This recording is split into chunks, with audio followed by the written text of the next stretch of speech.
Ay de las Alas, balik ka pamilya Star Music. Usap-usapan ngayon sa social media ang di umano'y pagbabalik ni Ay de las Alas sa Kapamilya Network. Matapos mapansin ng mga netizen na kasama raw ang komedyana sa isang upcoming project ng Star Music PH.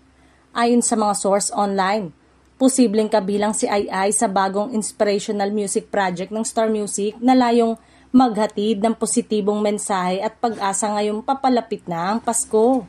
May mga nagsasabing nagre-release siya ng bagong single na may temang faith and gratitude, bagay na akma sa kanyang imahe bilang isang artist na vocal tungkol sa kanyang pananampalataya.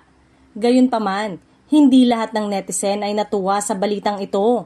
Marami ang nagulat at nagtanong kung bakit tila muling nagbabalik si Ay sa Kapamilya Network, matapos nitong maging kontrobersyal sa ilang isyong kinasasangkutan noong mga nakaraang taon.